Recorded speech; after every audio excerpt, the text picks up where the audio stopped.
la même éducation. Vous voyez? Et maintenant, cet enfant, il a guéri à l'église. Il ne sait pas que pour sortir, on doit demander une permission. Il ne sait pas que pour boire de l'eau, on doit demander une permission.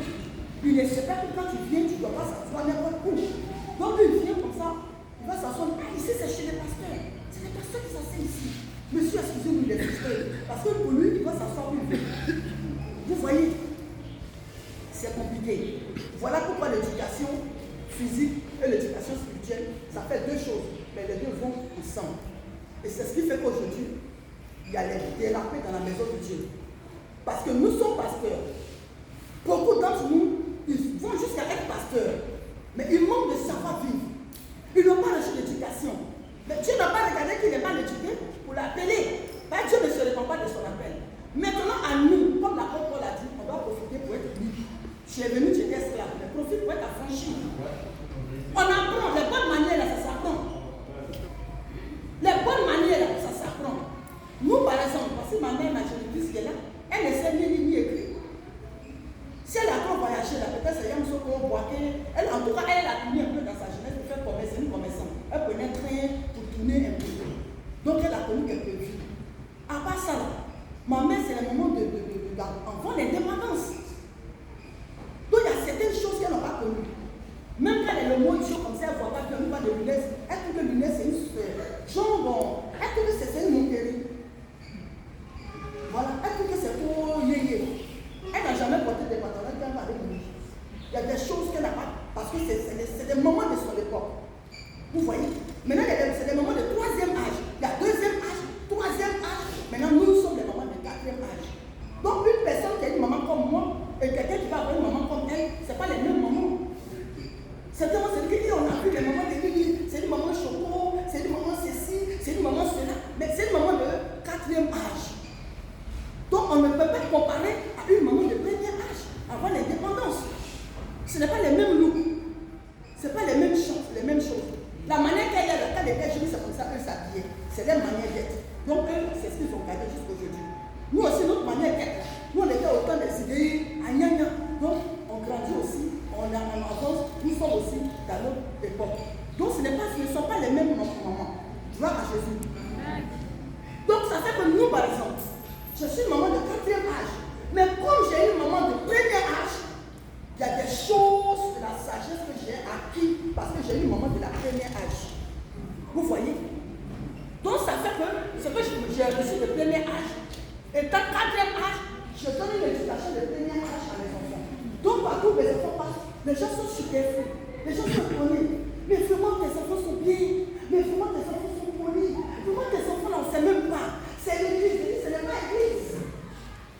Ce n'est pas l'église, les enfants, vous voyez, ils n'ont pas besoin, ils ne sont pas devenus chrétiens pour devenir comme ça. Mais c'est ce que ma maman m'a donné que je donnais à mes enfants. Donc ils sont grandis, maintenant eux aussi ils vont donner à les enfants.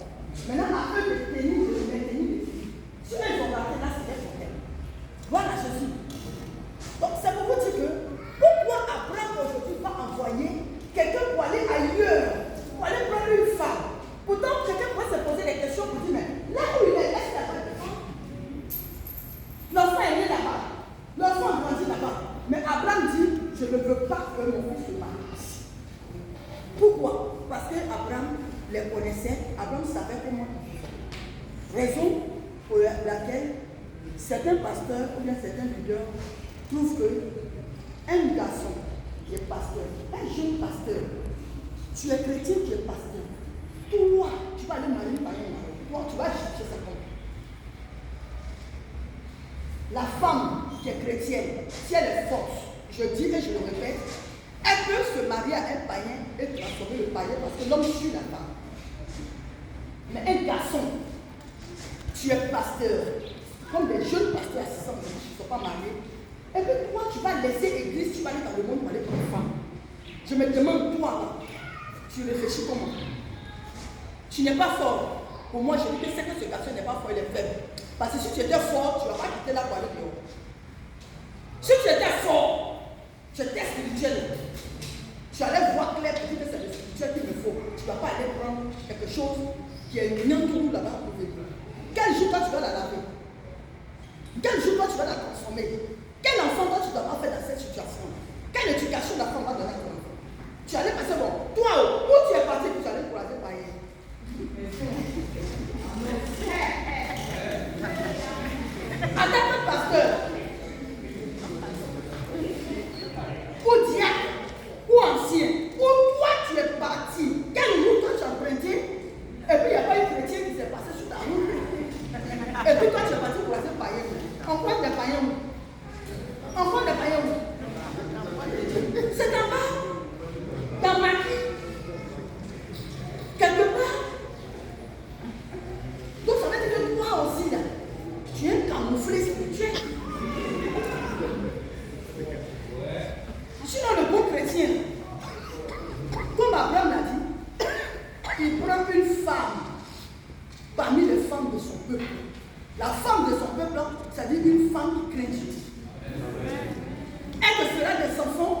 chrétienne.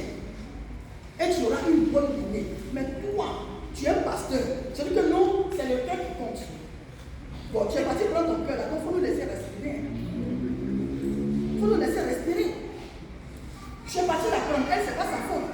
À quel moment, toi, tu vas convertir la femme juste dans la mariée, quand tu vas devenir femme? C'est combien d'années? Une conversion peut prendre 15 ans, 10 ans. Mais toi, tu es déjà pasteur. Tu es parti la prendre. Ça fait 2 ans qu'elle est convertie. Tu fais d'elle maman pasteur. Parce qu'à partir du moment où tu l'épouses, tu fais d'elle une maman pasteur. Une maman pasteur, qu'est-ce qu'elle va faire? Quelle causerie elle va faire? Comment elle va te parler? Puisque elle n'est pas convertie. Elle te voit à son mari. Et puis effectivement, tu es son mari. Donc elle te voit à son mari. Mais la femme qui est spirituelle, elle te voit d'abord à un homme de Dieu avant de voir derrière toi un mari. Donc sa manière de te parler, lorsque vous êtes dans le collimateur ministériel, n'a rien à voir que lorsque vous êtes à la maison. Mais après un moment, tout se change et puis elle t'appelle maintenant mon Seigneur.